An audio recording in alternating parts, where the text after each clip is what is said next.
Saya akan masuk pada slide yang pertama terkait tentang pembangunan ekonomi. Pembangunan ekonomi dapat diartikan sebagai suatu upaya untuk memanfaatkan peluang-peluang yang lazim secara teratur.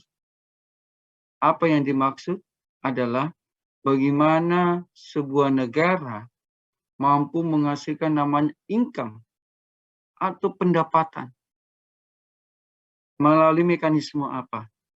Pajak. Apalagi selain pajak? Fiskal. Apalagi selain fiskal? Pendapatan-pendapatan yang lainnya. Nah, tentu ada peluang-peluang yang harus dibuat agar semakin banyak devisa negara.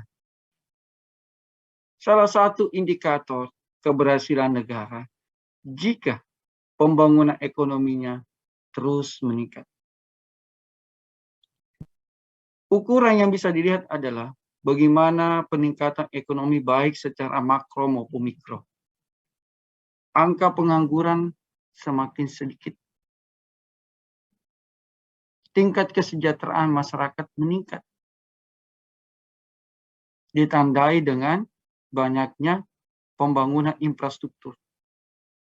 Menandakan bahwa pembangunan ekonomi sebuah negara itu meningkat. Itu kan? Ini kan terjadi di Indonesia. Banyak jalan tol yang dibuat. Banyak irigasi yang dibuat oleh pemerintah. Proyek mercusuar yang baru adalah IKN yang akan berpindah dari Jakarta ke Kalimantan Timur. Itu kan satu sebuah pembangunan yang berdampak pada ekonomi akan terus meningkat. Nah, cuma barang tentu pembangunan ekonomi ini bisa ditopang oleh 3 aspek. Pertama, oleh aspek itu sendiri. Aspek pembangunan itu dipengaruhi oleh 3. Pertama adalah aspek ekonomi. Kalau ekonomi baik, maka pasti pembangunan paling baik. Salah satu contoh adalah bagaimana kita bisa membangun rumah kalau tidak ada uang. Dengan adanya dana, maka kita bisa membangun sebuah bangunan rumah. Itu salah satu contoh yang kecil yang kita bisa lihat. Ya kan? Nah, selanjutnya, demografi. Kalau bisa diakses, maka pembangunan itu bisa merata dan berkembang. Kenapa di Jawa pembangunannya lebih cepat daripada provinsi yang lain? Karena infrastruktur dan aksesibilitas bisa dijangkau. Sehingga pembangunan di sana lebih cepat daripada tempat yang lain.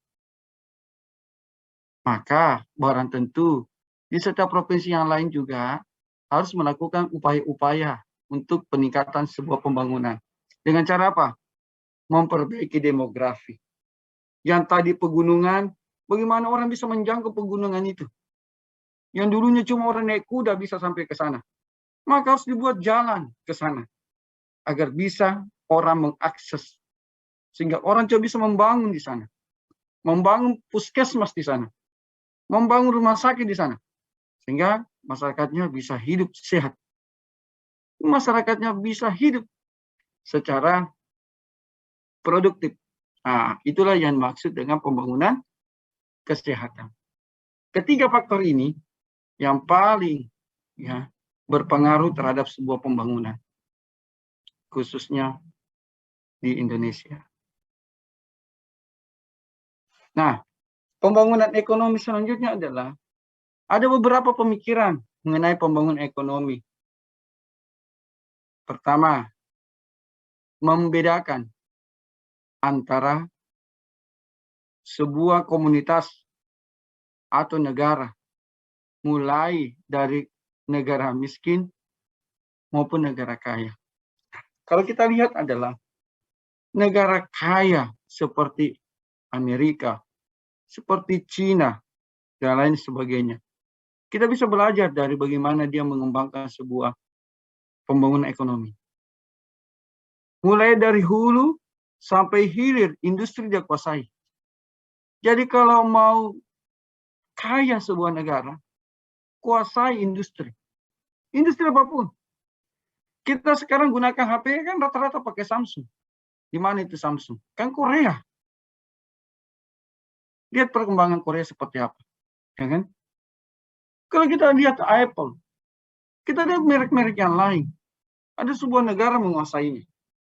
Negara itu negara apa? Negara maju. Kaya. Dia kuasai. Dia kuasai militer. Amerika Serikat, siapa yang tidak kenal sebagai negara adidaya? Dia punya Boeing. Dia punya industri militer yang sangat besar. Bisa membuat pesawat siluman yang tidak bisa terdeteksi pada saat dia melakukan operasi. Itu kan luar biasa. Indonesia mulai berkembang. Dengan cara apa? Membuat industri militer sendiri, namanya Pindad. PT Pindad itu memiliki senjata laras otomatis yang diakui oleh dunia, yang bisa membidik secara tepat menggunakan laser. Itu sebuah teknologi. Jadi negara-negara mau maju harus kuasai teknologi. Nah, kita lihatlah yang miskin, mohon maaf, Afrika, konflik yang berkepanjangan, perang saudara berkepanjangan, sehingga orang tidak mampu untuk mengembangkan industri. Orang tidak mampu mengembangkan potensi-potensi yang dimiliki. Orang tidak bersekolah, pendidikan rendah, aksesibilitas pelayanan kesehatan juga rendah. Siapa yang mau pergi bertugas di sana di daerah konflik? Akhirnya apa? Tinggi tingkat kemiskinan. Banyak yang gizi kurang, bahkan marasmus atau gizi buruk. Mengakibatkan long life atau harapan hidup masyarakatnya kecil. Usia-usia 50 tahun sudah meninggal. Maka itu kondisi-kondisi realitas yang terjadi. Nah, itu kita membedakan. Kita belajar dari yang kaya dan yang miskin. Coba juga lihat negara yang kaya. Apa yang dikuasai selanjutnya? Bidang kesehatan. Kenapa Pak SBY, mantan Presiden Republik Indonesia, itu berangkat untuk operasi prostat? Padahal operasi prostat kan bisa juga dilakukan di Indonesia. Kenapa dia lakukan di Amerika?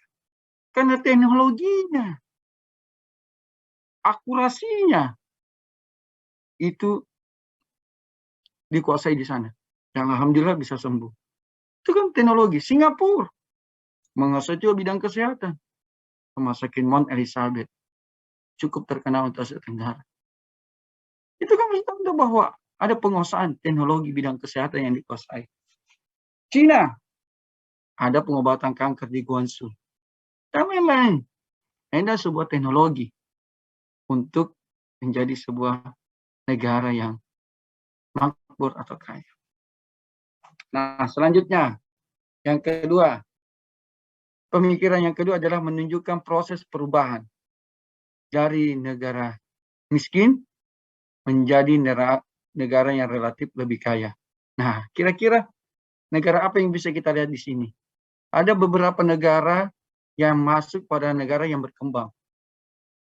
Indonesia masuk juga kategori negara berkembang. Bisa juga masuk negara yang maju. Karena indikator indeks pembangunan manusianya terus meningkat. Berikutnya, negara apa yang bisa kita lihat? Di Asia Tenggara ada Thailand, ya, ada Malaysia, ada Singapura. Nah, itu dari negara yang tidak mampu menjadi negara yang mampu dengan cara menguasai sebuah teknologi. Semua teknologi, teknologi infrastruktur pembangunan, teknologi kesehatan dikuasai, teknologi kemiliteran dikuasai, dan beberapa teknologi lagi. Yang Indonesia sudah masuk itu, ya. Nah, kita sudah bisa buat alutsista itu terkait tentang pembuatan kapal perang. Sudah pernah juga buat kapal selam, tapi itu kerjasama dengan Korea, transformasi knowledge-nya di situ. Itu adalah sebuah petanda-petanda bahwa kita akan masuk pada negara yang lebih baik dan mengarah pada negara yang kaya. Nah, tetapi yang menjadi kekhususan kita sebagai negara Indonesia adalah kita kaya dengan sumber daya alam. Di Amerika tidak ada batu bara. Maka kalau dia butuh batu bara, dia harus ke Indonesia. Ya kan? Nah, negara-negara yang kaya lain ada sumber daya alamnya yang terbatas. Dia kuasai teknologi, tapi dia tidak kuasai alam. Indonesia kuasai alam, tapi teknologi tidak dikuasai. Maka proses produksinya masih dikuasai oleh negara asing sebagai pemodal untuk mengelola sumber daya alam tadi. Nah, seperti di Freeport, ya, di minyak dan gas masih ada PT Total, PT apa dan lain sebagainya. Masih ada di nikel, ya, yang dari Inco atau PT Vale dan lain sebagainya. Nah, itu menjadi catatan penting buat kita bahwa pembangunan ekonomi dipengaruhi sebuah modernisasi dari sebuah industri, ya. Dan ingat, kesehatan itu adalah bagian dari sebuah industri. Mengapa kira-kira kesehatan itu dianggap sebagai industri?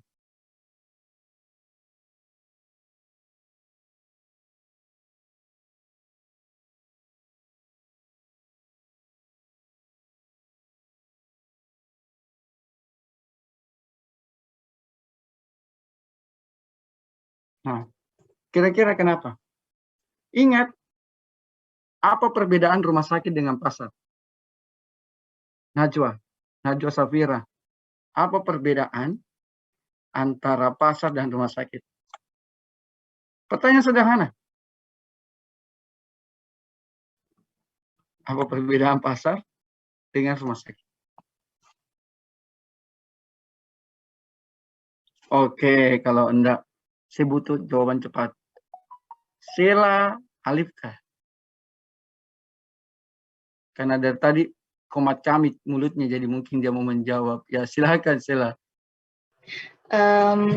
Izin masuk Pak.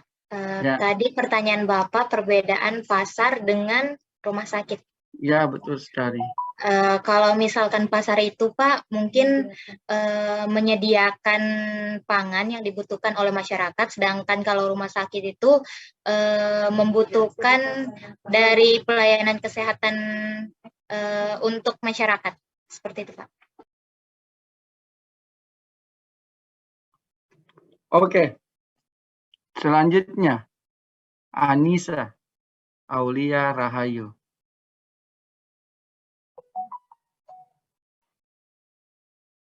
Iya, Bapak.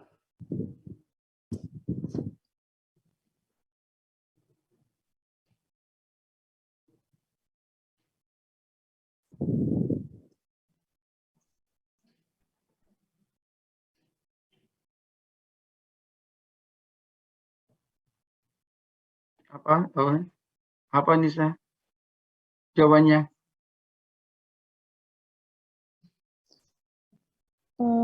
Kalau pasar itu sama sih Pak, kalau lebih kayak jawabannya saya. Kalau pasar itu menyediakan pangan, kalau misalnya rumah sakit itu menyediakan layanan kesehatan. Oke, itu aja. Iya, Bapak. Kalau persamaan pasar dengan rumah sakit apa?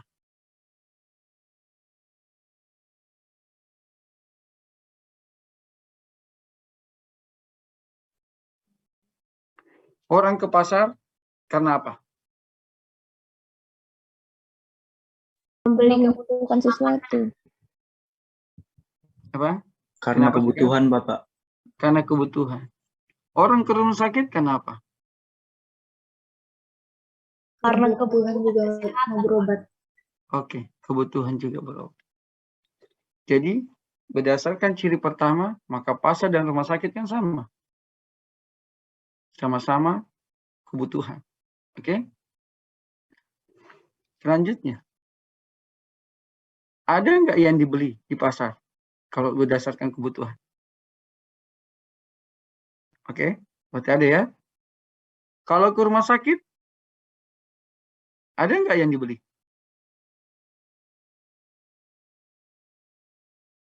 Tidak ada, Bapak.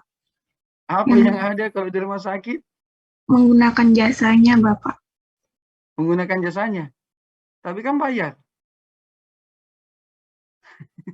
Sama membeli obat mungkin Bapak, obat yang diresepkan oleh dokter. Oke. Ya, ada yang lain. Enggak Pak, kalau misalnya kita ke rumah sakit itu kita dapatnya jasa kayak yang minggu lalu dibahas.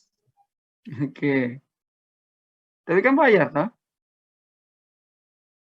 Iya Pak, tapi kita dapatnya berupa barang, tapi barang itu kan kayak yang Bapak jelaskan minggu lalu, itu tuh berupa yang barang sekali pakai, bukan barang yang bisa diinvestasikan untuk 1 tahun lebih. Kalau barang itu kan investasinya adalah bisa dipakai untuk 1 tahun lebih dan berkelanjutan terus bisa diulang-ulang gitu. Kalau misalnya untuk pelayanan kesehatan itu sendiri kan kayak misalnya pelayanan, ya udah kita dapat pelayanan untuk sekali gitu. Iya. Oke.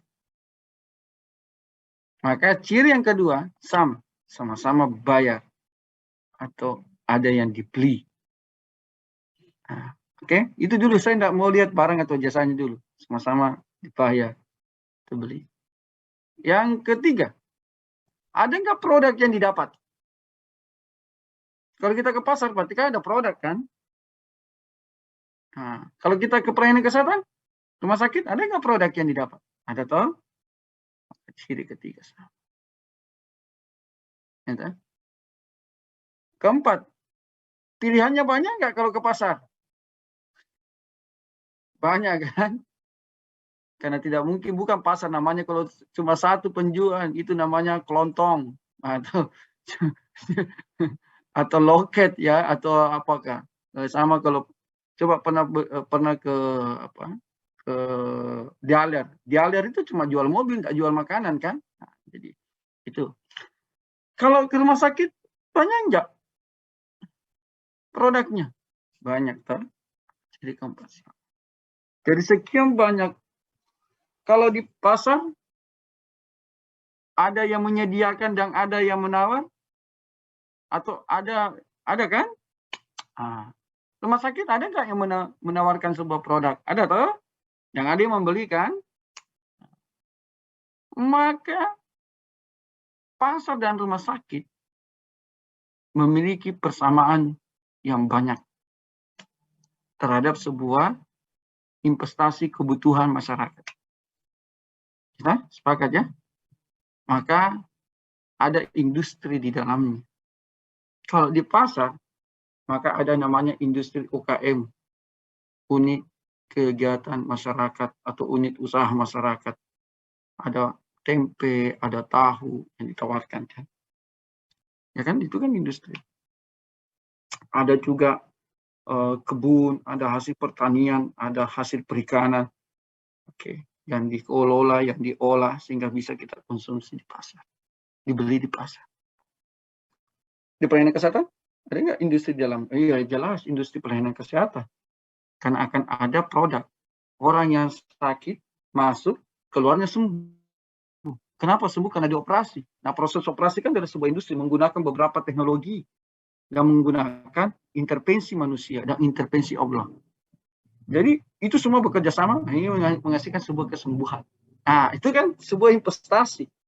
Nah, oke. Nah, jadi antara pasar dengan rumah sakit sama dari perspektif pelayanan. Tetapi yang membedakan adalah satu barang dan satu jasa. Jadi kalau berbicara perbedaan itu tadi sudah tepat. Kalau kita ke pasar tidak ada jasa.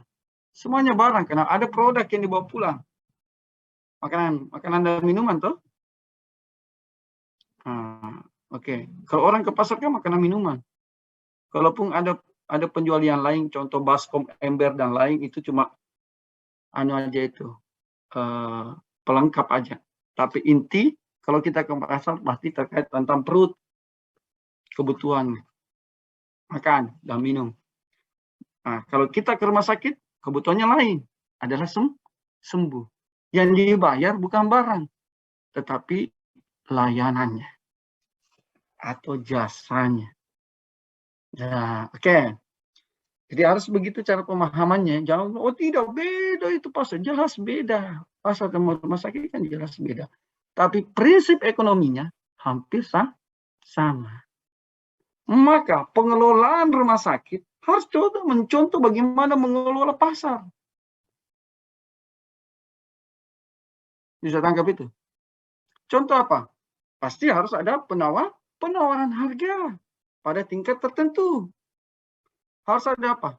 Menyediakan beberapa jenis layanan. Semakin bervariasi layanan, maka semakin banyak orang yang mengakses karena semakin banyak kebutuhan yang bisa didapat di pelayanan tersebut.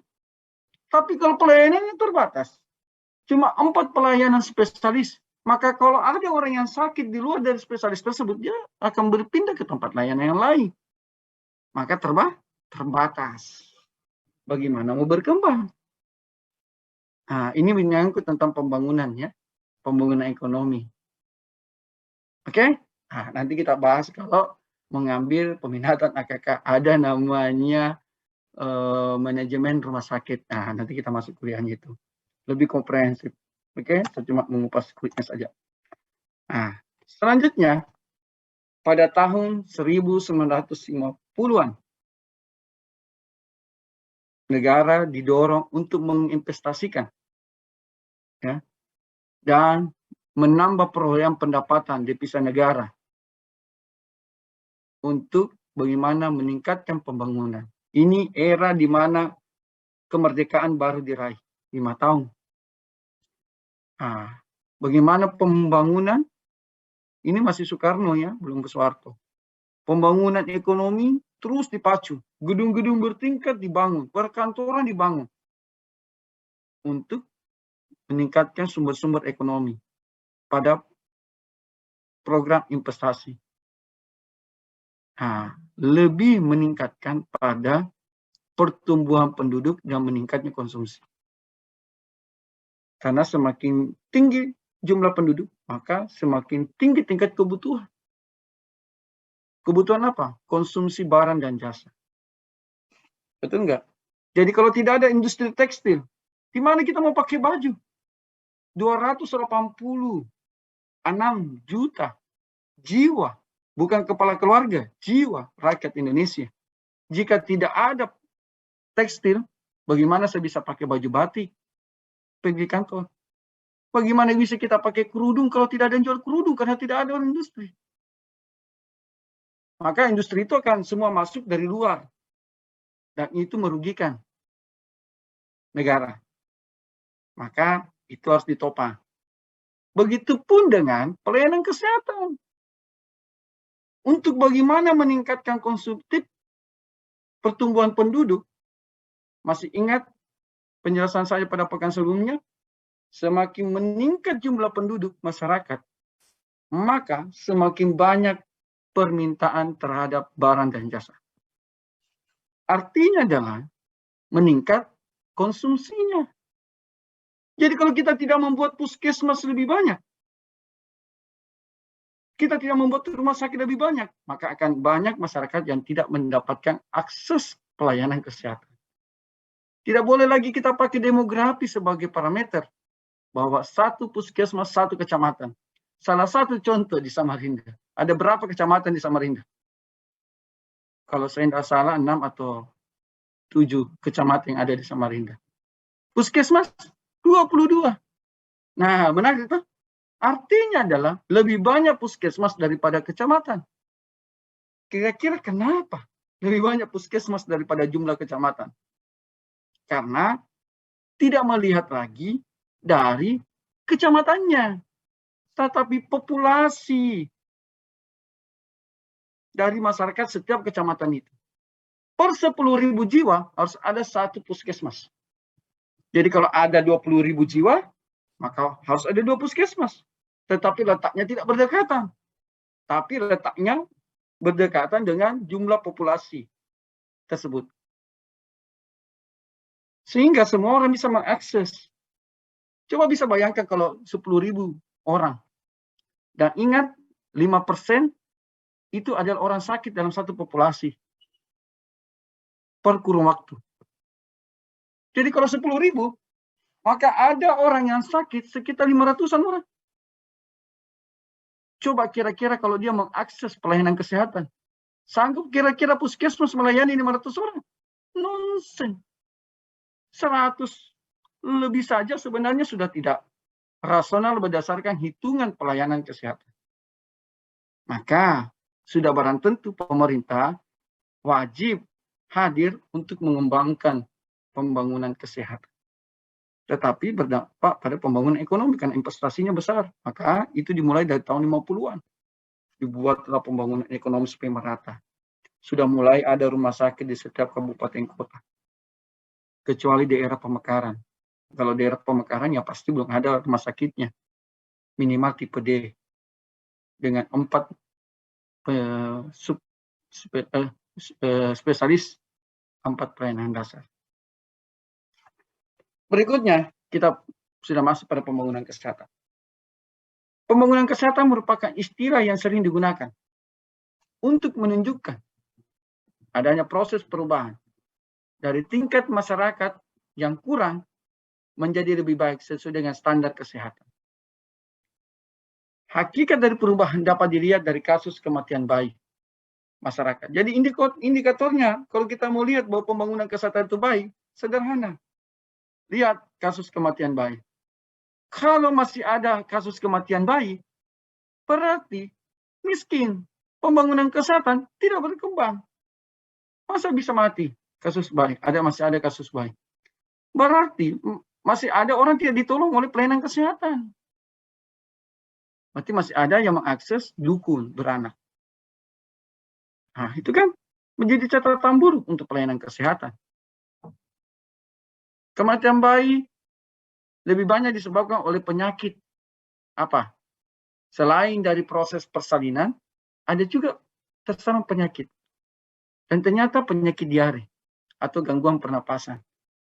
Kalau penyakit diare cenderung terkait tentang makanan. Berarti bayi tidak makan makanan yang sehat. Tidak mengkonsumsi susu dari air susu ibu yang sehat, dan lain dan seterusnya. Kaitannya dengan gizi. Persoalan gizi adalah persoalan dari sebuah pendapatan keluarga. Bagaimana kita bisa membeli sayur, membeli beras, membeli ikan atau lauk pauk yang sehat ditambah dengan susu, mineral, air dan sebagainya. Jika kita tidak memiliki kemampuan untuk membeli.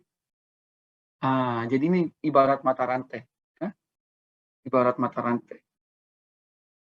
Rantai kemiskinan. Jadi kita mau selesaikan di mana. Makanya itu kalau bicara pembangunan kesehatan, maka bukan satu-satunya dinas kesehatan yang harus menyelesaikan masalah tentang kesehatan di Indonesia. Tapi harus lintas sektoral. Karena terkait salah satu isu saja kita ambil tentang diare. Diare makanan. Makanan gizi. Gizi terkait tentang pendapatan keluarga. Pendidikan keluarga, apa dan sebagainya. Nah, sekarang persoalan pendidikan. Kan bukan wilayahnya kesehatan. Itu wilayahnya dinas pendidikan. Menyangkut pendapatan. Kan bukan dinas kesehatan yang harus carikan lapangan kerja. Tapi itu dinas tenaga kerja. Kalau berbicara terkait tentang pelayanan kesehatan, oke, itu menjadi tanggung jawab kita. Nah, ini kan menarik. Maka perlu duduk bersama untuk mencari sebuah solusi dari sebuah pembangunan kesehatan. Nah, biasanya kita akan melakukan namanya brainstorming ya, curah pendapat. Nah, biasanya kita ada rapat bersama dengan, kalau di puskesmas itu ada namanya lokakarya. Nah, dari lokakarya itu akan kita diskusi dengan para tokoh masyarakat, tokoh agama, dan para pejabat yang ada di kecamatan tersebut untuk mencari win solution. Supaya itu tadi bisa selesai semua. Kalau yang menganggur, kita carikan lapangan kerja. Kalau dia dapat lapangan kerja, dia punya penghasilan, maka dia bisa memberikan konsumsi yang sehat untuk keluarganya. Kita evaluasi 1 tahun ke depan. Kalau menurun angka pengangguran, coba lihat angka kesehatan masyarakat. Pasti bagus. Pasti bagus. Karena dia punya konsumtif yang baik. Orang kalau punya duit, maka dia akan beli yang makanan enak. Toh?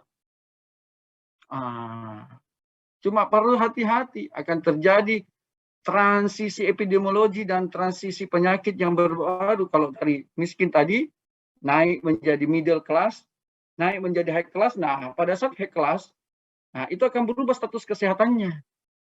Ada potensi penyakit lagi namanya penyakit generatif yang dipengaruhi oleh gaya hidup. Ginjal, diabetes mellitus, itu kan karena pola makan yang tidak sehat. Nah, itu karena banyak duit. Sehingga sering makan, mohon maaf, di cepat saji. Makanan cepat saji. Saya tidak sebut merek ya. Makanan cepat saji. Yang ini mahasiswa paling aneh ya. Makanya kalau mau sehat itu makan di pramuka. Kalau makan di pramuka itu kan makan apa ya? Seperti makan di rumah.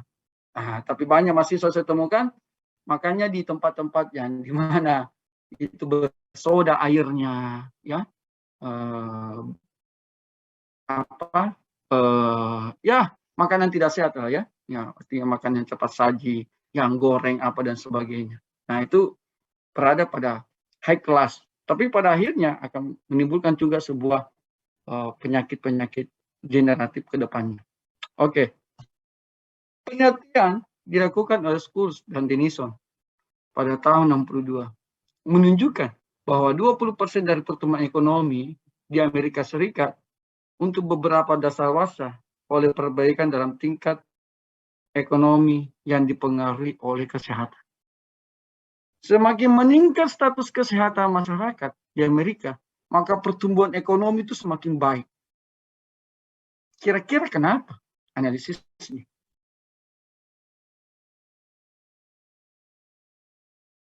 Jawabannya ada di sini yang kedua kan.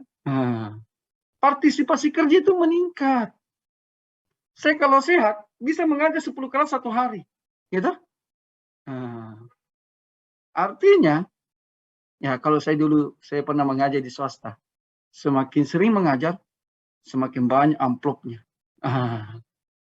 Ya, berarti ada hubungannya antara penghasilan dengan sebuah status kesehatan. Nah, itu satu contoh. Kalau sekarang PNS biar banyak tetap sama, karena kewajibannya sebagai pegawai negeri. Itu salah satu contoh bahwa semakin baik status gizi masyarakat, dia mampu bekerja. Yang tadi, yang orang tuanya Gojek atau ojek online, waktu dia sakit-sakitan cuma 1 penumpang, yang diantar sudah pulang karena sudah sakit badannya. Sehat, dia bisa mengantar sampai 20 penumpang. Kira-kira apa yang dibawa pulang? Kan rezeki yang melimpah. Dan rezeki itu, apa kaitannya dengan sebuah pembangunan ekonomi, sebuah bangsa? Dia akan bayar listrik, bayar air, bayar PBB, pajak bumi dan bangunan, itu kan kembali menjadi sebuah keuntungan untuk negara. Dia bisa belanja, dan setiap belanja kan ada potongan 10% untuk, kalau kita makan di restoran kan ada potongan 10% untuk pajak. Nah itu kan semua yang bisa kita lihat bahwa itu akan mempengaruhi sebuah pembangunan ekonomi sebuah bangsa dan negara. Oke? Nah, dari partisipasi kerjanya terus meningkat. Tapi kalau sakit-sakitan, 1 hari masuk, 1 minggu tidak kerja. Ya, apa yang bisa dilakukan oleh keluarga tersebut untuk meningkatkan sebuah ekonomi? Yang itu akan berdampak pada sebuah negara dan bangsa. Dan itu bisa dihitung. Ada namanya kerugian ekonomi akibat sakit, namanya loss ekonomi. Ada rumusnya YLD, YLL. Kita akan menghitung nilai deviasi dari sebuah waktu yang hilang akibat jatuh sakit dalam satu rumah tangga. Nanti mudah-mudahan ada waktu saya akan ajar cara menghitungnya. Jadi kalau ada yang sakit COVID, itu kan tidak kerja 10 hari ya. Dulu 14 hari. Sekarang turun cukup 10 hari saja isoman. 10 hari tidak kerja turun. Kalau dia swasta yang berpenghasilan 300.000 satu hari, maka dia kehilangan uang 3 juta. Kalau ada orang 1.000, berapakah sekarang yang terkonfirmasi di Samarinda? Sudah hampir ratusan ya per hari. Kalau ada orang, anggaplah 100 orang per hari yang terkonfirmasi harus isoman. Kalau ada orang 100, maka kita kehilangan uang berapa? 3 juta kali 100. Berapa itu? Kali 10 kan 30. Berarti 300 juta kan? Nah, kita kehilangan 300 juta dalam 10 hari dipisah oleh negara. Pertumbuhan ekonomi pasti menurun. Karena yang 10 orang tadi ini tidak akan membelanjakan uang 300 juta itu untuk kebutuhannya. Karena dia tidak punya uang. Karena dia kehilangan uang. Karena terkonfirmasi COVID-19. Nah, kalau ada dalam satu provinsi 300 juta Samarinda, 300 juta Kutai Kartanegara, 100 orang, 1000 orang, 10 kabupaten kota di Kaltim, maka kita kehilangan uang 3 miliar rupiah. Akibat dari kondisi kesehatan masyarakat tidak patuh terhadap protokol COVID-19. Sehingga kehilangan 3 miliar dalam waktu 10 hari. Itu bisa dihitung. Apalagi kalau dia meninggal. Kalau dia meninggal, kita akan menghitung YLD. Years List Disease. Jadi dia meninggal karena di usia orang produktif kan 65 tahun. Jadi kalau dia dapat 3 juta 1 bulan sampai usia 65 tahun, kalau usia kerjanya usia 25 tahun, maka dia bekerja selama 30 tahun. Gitu? Dia meninggal di usia 30 tahun. Maka masih ada 25 tahun dia produktif. Maka waktu produktif itu yang dihitung sebagai kerugian. Dan itu bisa sampai ratusan miliar sampai triliunan rupiah akibat COVID-19. Nah, karena banyak orang yang produktif yang meninggal. Oke, next selanjutnya. Silakan kalau mau ditanyakan ya. Langsung saja Bapak, ada yang saya mau tanyakan. Salah satu faktor yang mempengaruhi produktivitas sumber daya manusia terletak pada keadaan kesehatannya sendiri. Nah, sumber daya manusia, khususnya pada kemampuan berpikir, kemampuan akademik, dipengaruhi status kesehatan. Diperbanyak beasiswa. Kira-kira siapa yang mau akses itu beasiswa? Kalau masyarakatnya tidak cerdas. Kenapa masyarakat tidak cerdas? Karena status kesehatannya yang rendah.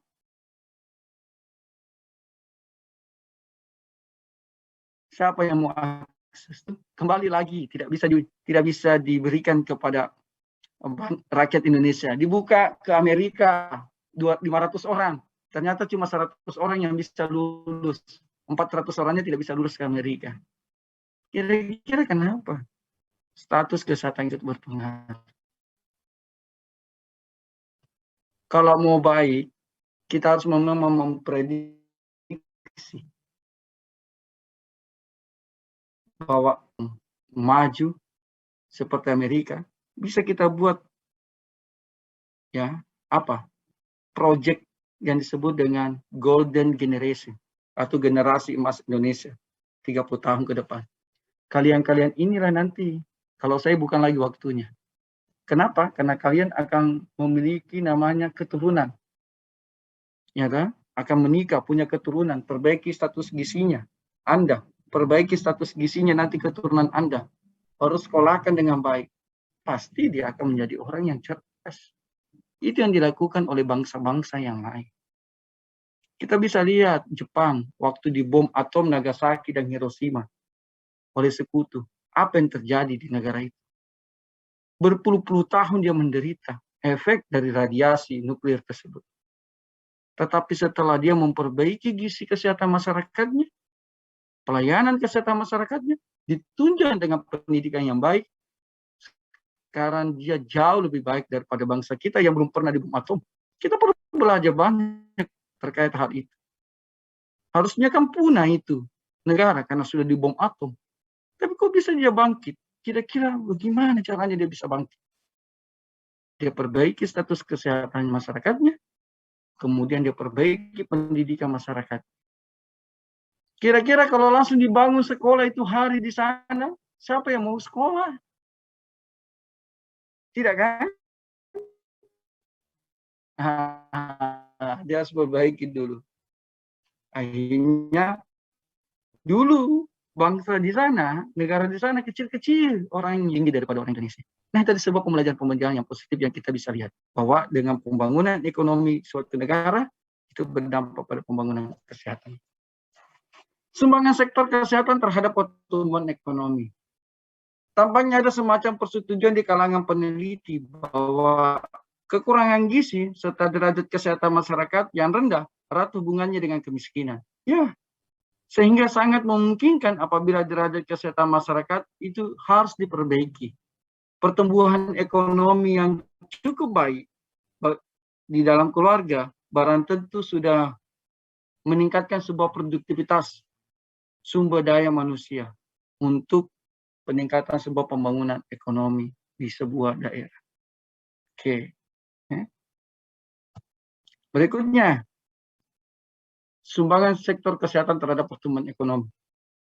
Pengaruh dari program gizi terhadap produktivitas yang kemudian juga mempengaruhi pertumbuhan ekonomi dikemukakan dengan jelas oleh Cesario, Simon, dan Kain dalam bukunya tahun 80. Bahwa gizi akan meningkatkan sebuah sumber daya manusia. Orang kalau bagus status gizinya, satu kali dijelaskan dia langsung tangkap. Kalau orang status gizinya rendah, dijelaskan 10 kali belum tentu dia bisa terima. Oke. Nah, perbaikan di dalam status gizi akan menurunkan tingkat kematian. Jelas, orang yang bagus gizinya, maka long life-nya panjang, harapan hidupnya panjang. Kita tidak berbicara pada teori kematiannya. Kalau teori kematian itu rasa ilahi, nggak usah. Kalau kita bicara rasa ilahi, nggak usah kita kuliah, ya kan? Nah, ini tidak. Ini kita bicara pada sebuah fakta menyatakan bahwa semakin baik gizinya orang, maka semakin bagus harapan hidupnya, karena sehat tubuhnya. Bukan kelebihan gizi. Nah, jangan sampai dia bilang kalau kelebihan gizi Pak berarti lebih panjang umurnya. Nah, kalau kurang gizi Pak lebih panjang dong umurnya. Nah, itu kan tidak, lebih pendek umurnya bodoh. Ya, jadi itu yang kita bisa analisis bahwa gizi seimbang ya yang dimaksud di sini. Gizi seimbang itu adalah sesuai dengan ketentuan Kementerian Kesehatan dan WHO terkait tentang pola makan baik dalam keluarga. Nah, itu akan menurunkan angka kematian, menurunkan angka kesakitan, khususnya bagi penduduk usia kerja. Usia produktif yang mencari penghasilan. Oke. Sumbangan pertumbuhan ekonomi terhadap sektor kesehatan selanjutnya adalah peningkatan pertumbuhan ekonomi akan membawa pengaruh pada penurunan tingkat kesakitan, tingkat kematian, serta perbaikan dalam status gizi masyarakat. Baik bagi masyarakat secara keseluruhan maupun secara individu masyarakat itu sendiri. Perbaikan gizi merupakan program prioritas dalam membentuk kualitas manusia Indonesia. Nah, ini penting. Makanya tadi saya jelaskan kalau mau buat Indonesia maju 30 tahun ke depan, harus ada memang peta golden generation. Kalau perlu semua ibu hamil itu diberikan gratis, ya, susu. Mulai jadi dibuatkan programnya. Nah, ini bisa dilakukan di tingkat puskesmas sebenarnya. Ya, kalau ada dana dari CSR, ya, apalagi kita di Kaltim kan banyak perusahaan, bisa kerjasama dengan CSR. Minta dana sekian berapa puluh juta, ratus, ya enggak usah banyak-banyak. Kalau mau minta 10 miliar baru cuma ibu hamil di situ cuma 5 orang, ya kan tidak masuk akal juga. Jadi minta sesuai dengan jumlah, baru kita intervensi, kita berikan asupan gizi. Nanti kalau sudah partus diberikan ASI eksklusif, bukan eksekutif tapi eksklusif. Selama berapa waktu? Minimal 6 bulan. Paling lama 2 tahun. Nah, kemudian diberikan tambahan asupan. Dibuatkan sekolah. Kalau perlu sekolah, kita bisa uji itu. Kasih masuk TK, kasih masuk PAUD, ada TK, ada SD terintegrasi. Kita ini ya, kita intervensi tadi ya, yang ibu hamil ada berapa di wilayah kecamatan kita lihat nanti. Kita lihat nanti hasilnya seperti apa. Insya Allah hasilnya akan bagus. Karena gizinya sudah diatur. Termasuk perkawinannya. Dia harus menikah dengan orang yang sama-sama sehat. Kalau tidak sehat, ya hati-hati. Sekarang banyak HIV. Jangan sampai menikah dengan atau apa dan sebagainya, itu akan berdampak buruk, bukan sehat, maka penyakit yang didapat. Maka nanti kalau mau menikah harus suruh pasangannya salah satunya tes, ya. Kalau ada yang tersinggung berarti ya perlu diwaspadai. Berikutnya, sumbangan pertumbuhan ekonomi terhadap sektor kesehatan. Oleh karenanya, menghubungkan laju pertumbuhan ekonomi semata-mata dengan pembangunan sektor kesehatan harus berhati-hati. Karena banyak faktor yang lain yang mempengaruhi derajat kesehatan masyarakat. Iya, jelas. Banyak faktor lain. Ada lingkungan, ada genetik, ada pelayanan kesehatan, dan ada gaya hidup. Itu menurut Hendrik Bloom, kan? Tetapi yang perlu kita lihat di sini bahwa pertumbuhan yang penting dalam distribusi dari sebuah pendapatan kekayaan masyarakat itu semata-mata untuk meningkatkan asupan gizi masyarakat dan gizi individu sehingga mampu untuk produktif bekerja untuk pembangunan ekonomi di suatu negara. Nah, kata kuncinya di sini. Sekian dan terima kasih. Ada pertanyaan sampai di sini? Saya persilakan. Saya sudah 70 menit.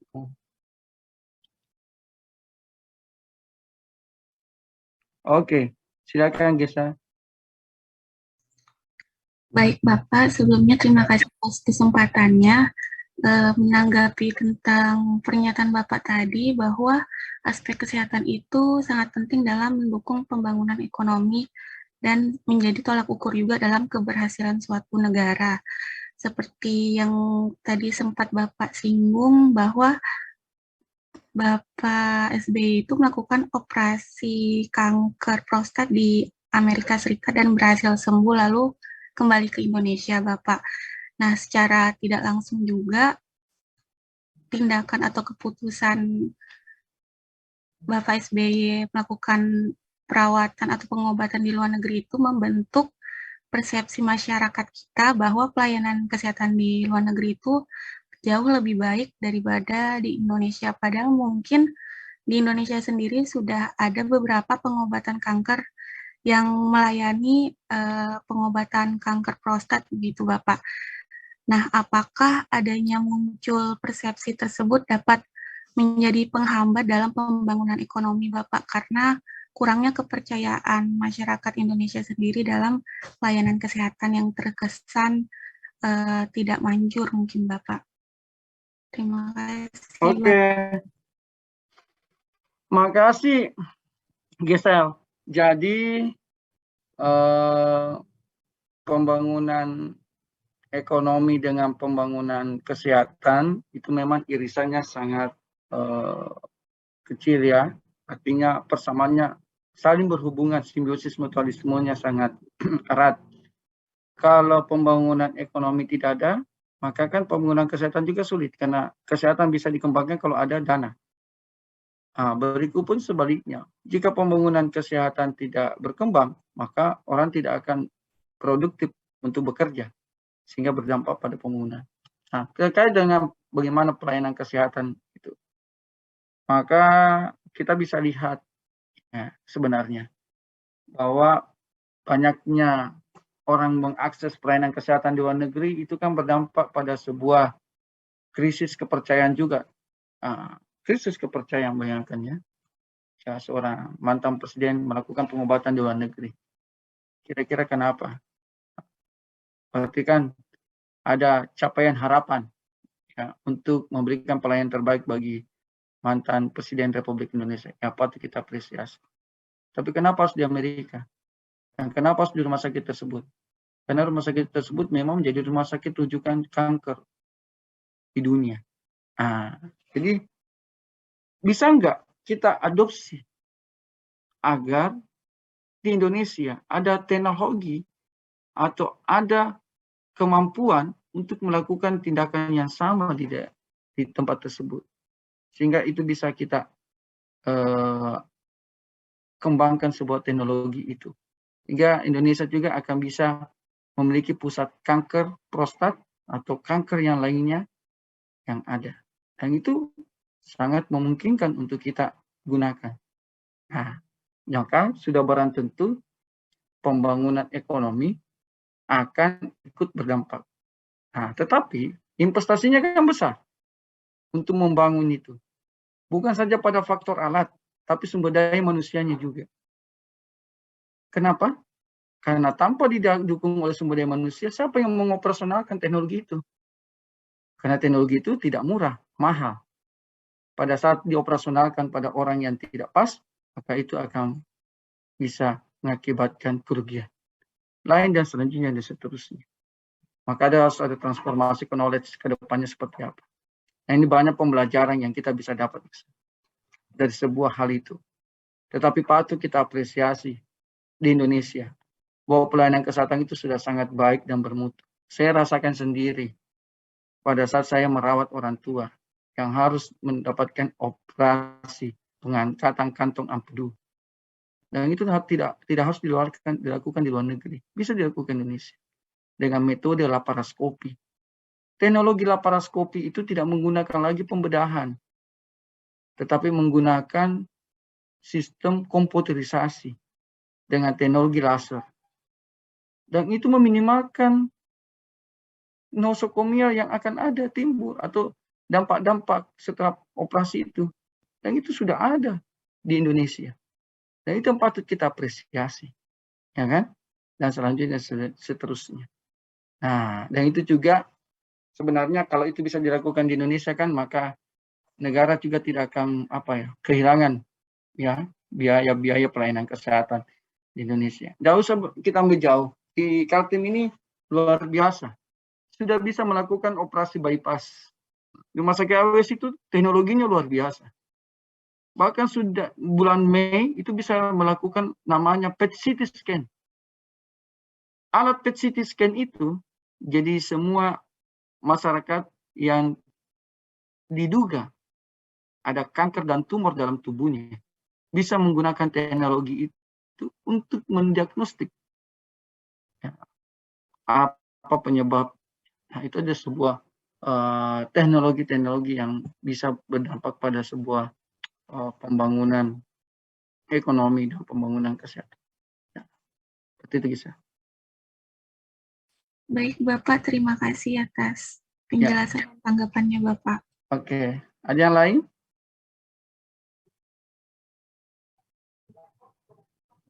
Ada yang lain ingin ditanyakan? Oke, kalau tidak ada, kita akan bertemu pada pekan selanjutnya dengan materi yang lebih menarik lagi.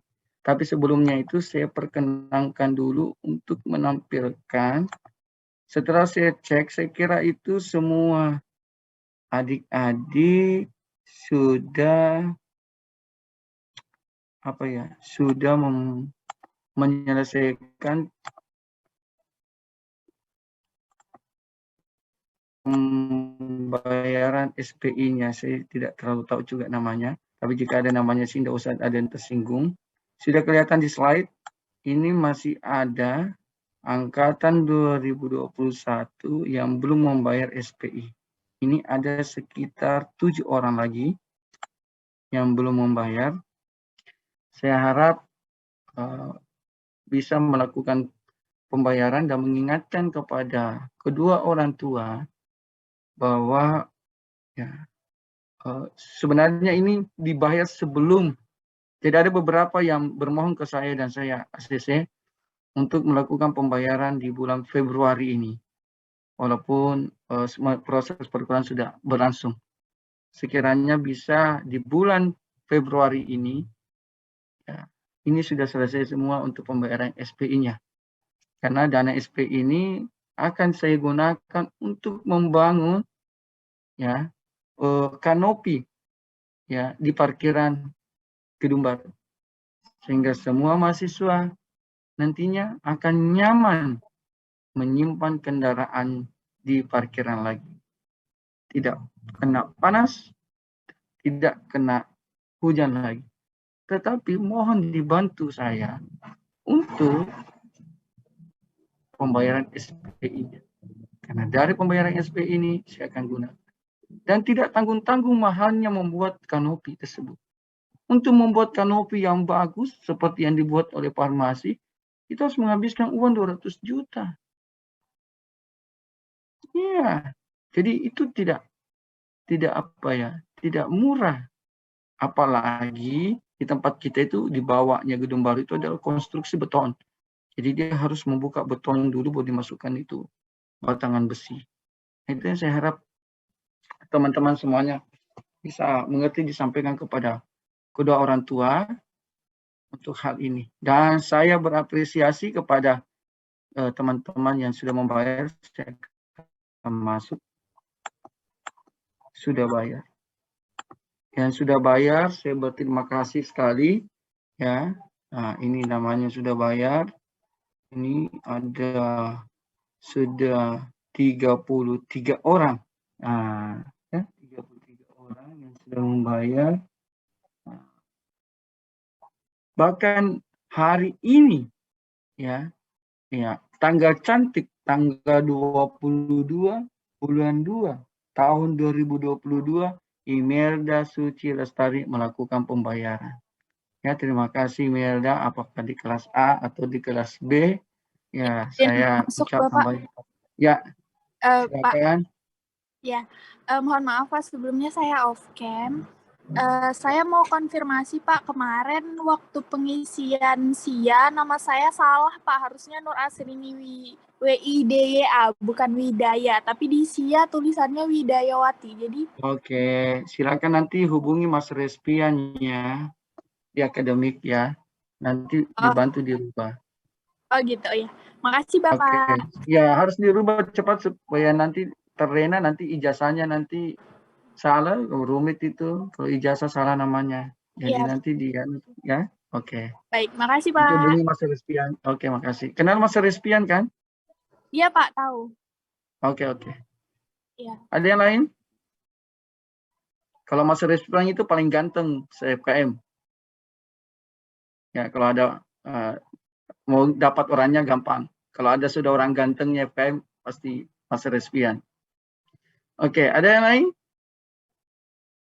Oke, kalau ada yang lain, ya tadi itu ya, mohon maaf saya harus tampilkan, bukan berarti saya mau teman-teman semua.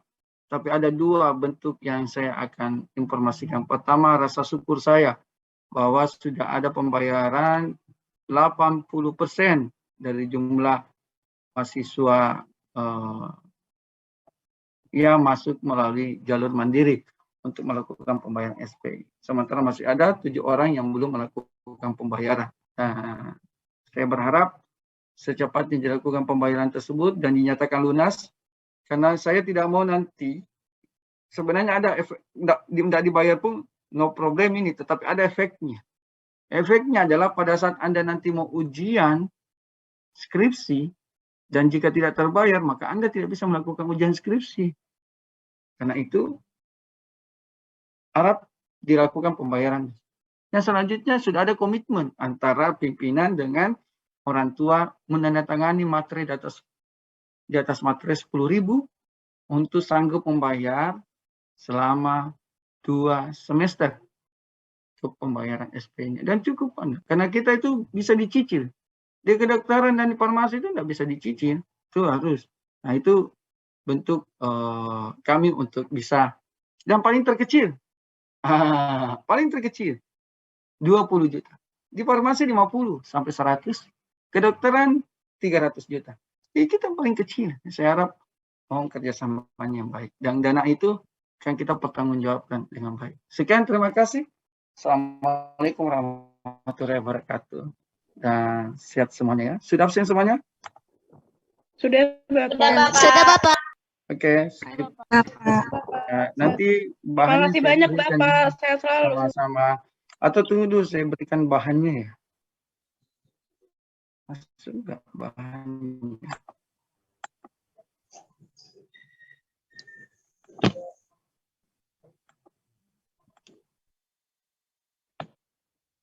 Ekonomi kesehatan.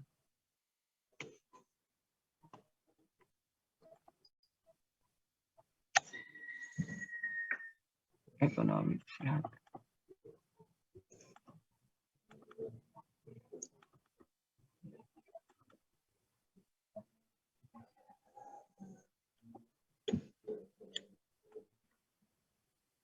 Oke, sudah masuk ya pembangunan ekonomi, pembangunan kesehatan. Oke, makasih. Assalamualaikum. Waalaikumsalam. Terima kasih, Pak.